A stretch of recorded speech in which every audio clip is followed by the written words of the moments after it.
Good morning everyone and welcome to a new video on the channel. It is Saturday the 10th of May 2025 and today we're heading up to Scotland and to the capital Edinburgh, where today we're heading to Tynecastle for Hearts versus Motherwell in the Scottish Premiership. So really looking forward to this. First time that we've seen the Well in a few months on the channel.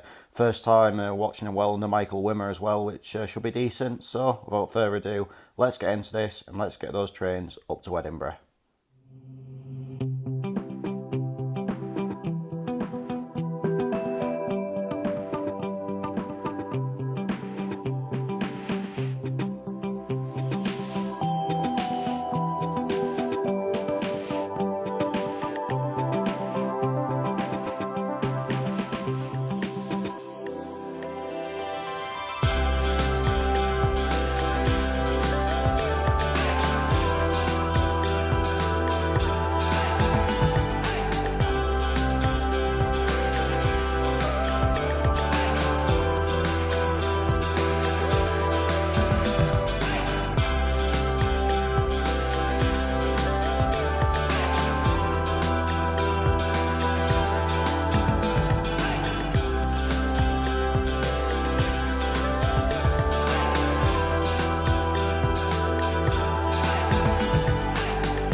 So I'm in the UK's biggest tourist trap, and going into this afternoon's game, Hearts are in 8th place in the Scottish Premiership table, 8 points clear of 11th place, which of course would mean the relegation playoffs. So we're not fully safe yet, but as good as really, and they could mathematically secure that with a win this afternoon, regardless of what Ross County do. And Motherwell are in 7th place in the Scottish Premiership table. It is a job done for the Well, and we will of course be in the Scottish Premiership once again next season. As I've alluded to a couple of times, this is the first time I've been able to watch Motherwell under Michael Wimmer, so I've got to say I'm excited for that. I've got to say I actually do quite like him. He does come across as a really likeable guy. I think it's probably has to be said that Motherwell probably needed something a little bit different with this managerial appointment, maybe something a little bit off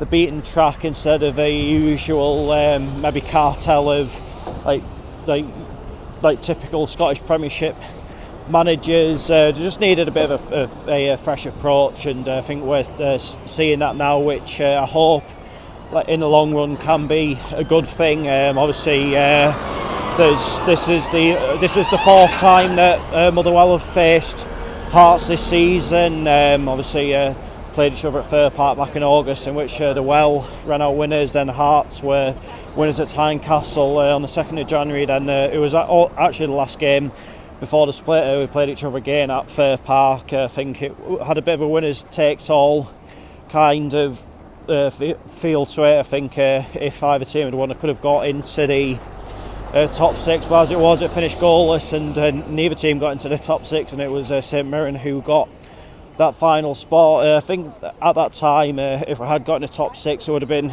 decent, you know, because at that point survival was by no means guaranteed, and obviously getting into the top six would have ensured that, even if we'd have lost every game after the split. But as it is, obviously I didn't quite make it, but have had a good start to the post-split fixtures, and have done what's needed doing for this season, and it gives us something to build on for next season, really, doesn't it? This is going to be a tough game this afternoon. It always is tough when you come to the Edinburgh sides. I mean personally, I've never seen Motherwell win in Scotland's capital, but there's a first time for everything, isn't there? Came close to it on the channel last year at Easter Road, just after the new year. Let's see how we fare today. So let's head on down to Tynecastle and find out how it all unfolds.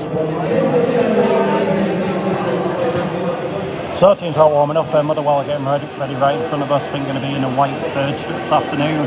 half-time. Hearts getting ready in the distance, going to be in their usual maroon shirts and white shorts. Anyway, I'll see you when the players are coming out of the tunnel and ready to start the match.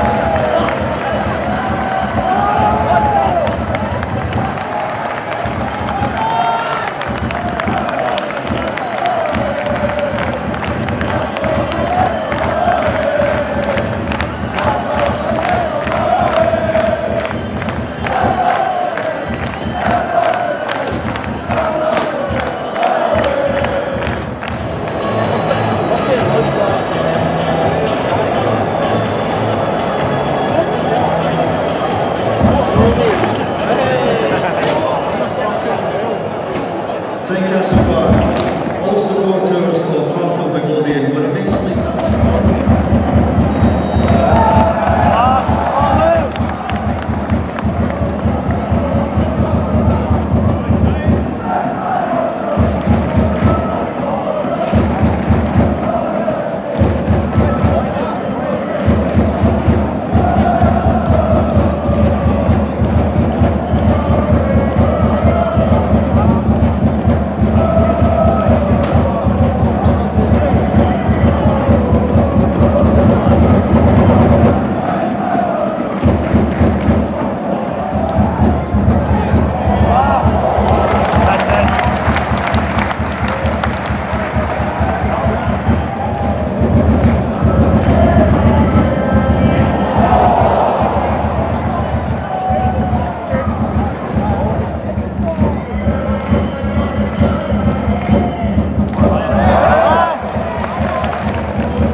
I mean, it is ruining the game. Fucking shit! Fuck off!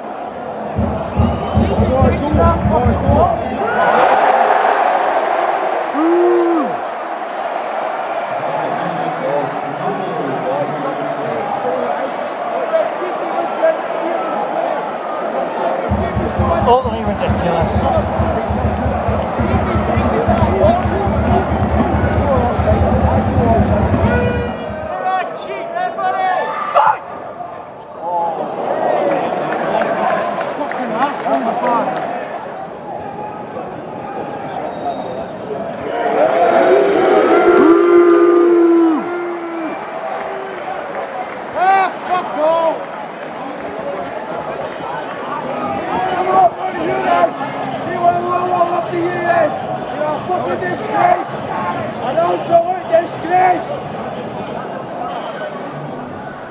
Half-time, Hearts 1, Motherwell 0. I am in no way one for blaming officials if things aren't going my way, but the standard of refereeing today is absolutely abhorrent. It is absolutely embarrassing to watch, to be quite honest. And I feel as though every Motherwell player, Michael Wimmer, every Motherwell fan has got a right to be aggrieved at the disallowing of that goal. And not only that, the fact it took that long yet again to reach that verdict. Absolutely no Hearts players or Hearts fans appealed it. So you know, it was absolutely ridiculous. What an utter farce it was. I mean, have Motherwell played in this game in this game? No, we haven't. We've maybe sat back a bit too much, allowed. It was maybe a bit too easy for Shanklin to get a shot off for that goal. But to be honest, I don't think Hearts have been that much cop either. But neither side are really able to string a consistent run of passes together. It's been pretty slow whenever it's got to the final third at either end. But I'm not for 1 second asking for referees to give us every decision. I would just want a bit more consistency, you know what I mean? And to tell you the truth, I think this referee, he's got too much of an ego about him. You can tell that with the yellow card, I think it was to Halliday he gave it to. He was desperate to pull his card out then, you could just see it. So it's becoming all about him, and that's really, really not right. So it's going to be a tall order coming up against that kind of thing in the second half. But probably do need to change something up, because it hasn't really worked up to now. But hopefully, as the second half goes on, we'll start to create a few more chances, and can hopefully nab something from this game.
5 minutes added time.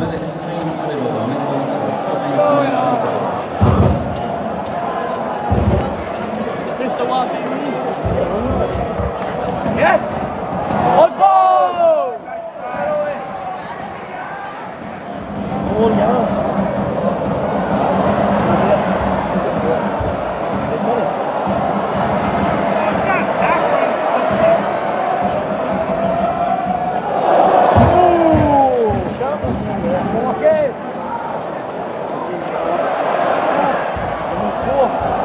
Go on!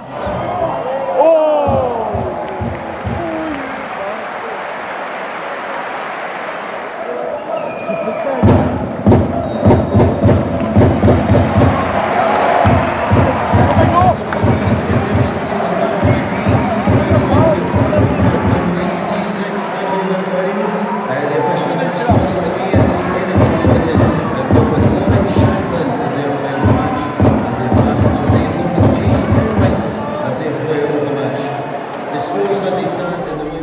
Full-time Hearts 3, Motherwell 0. You can't blame the officials for that second half, really, can you? The Hearts get the 2 quick-fire goals, then that just killed the game off completely. Up until Hearts' second goal, did feel as though Motherwell were in the ascendancy a bit, although not really creating anything like too menacing, it has to be said. But it's an important result for Hearts, because obviously it does now mean that they're also mathematically secured of a place in the Scottish Premiership for next season. I mean, even if they'd have lost today, I don't think they would have damaged them too much anyway. But better to be safe than sorry, kind of thing, isn't it?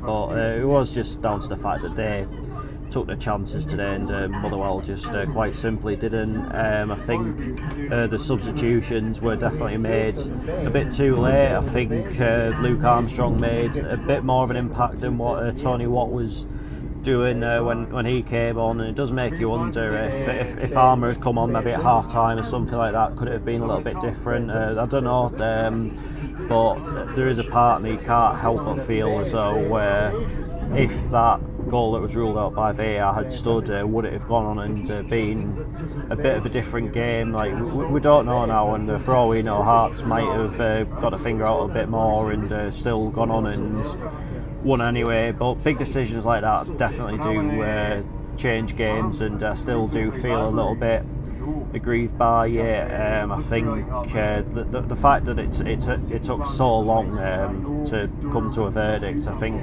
kind of tells you absolutely everything that you need to know about it. As I said, no Hearts players appealed for it. It didn't look as though any Hearts fans were appealing for it or anything like that. So it was quite baffling, really. But all in all, it has to be said, Motherwell just didn't do anything like enough to warrant maybe getting a point out of the game or anything like that. I mean, statistically, it was quite close in terms of possession, in terms of like shots for each side and that kind of thing. But as we say, it's about taking your chances, and throughout the course of the game, Hearts definitely had the better of the chances. Oxborough had to make a couple of decent saves here and there. They was obviously a little bit unlucky with the third goal, because initially had made a good save, but obviously it just came straight out to the Hearts player. But just defensively today, Motherwell were just on the beach a little bit, has to be said. I think that was a very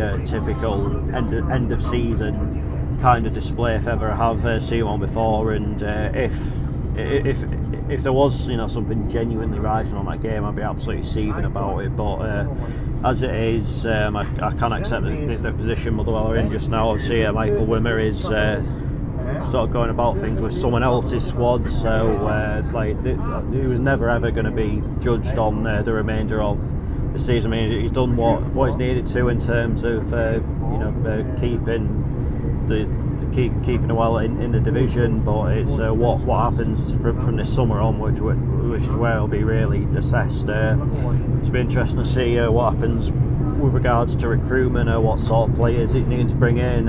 He obviously is trying to cut the squad, the overall squad numbers down a little bit, because it is too big a squad. So it's a frustrating day, but then again, obviously in the circumstances, just glad that it is the job done as far as the season goes. But that is that for this video, and I'll be back tomorrow, and we are swapping the capital of Scotland for the capital of England, and we're headed down to London for the FA Trophy final at Wembley between Aldershot Town and Spennymoor Town. So for once, it will be quite nice to be at an FA Trophy final and just be able to sit back, relax, and enjoy the day. But the big question is, can Aldershot claim the win that maybe the bookies are expecting them to, or can Spennymoor once again scale a mountain and cause you upset. Check back tomorrow to find out. But until then, take care. Cheers for watching. See you later.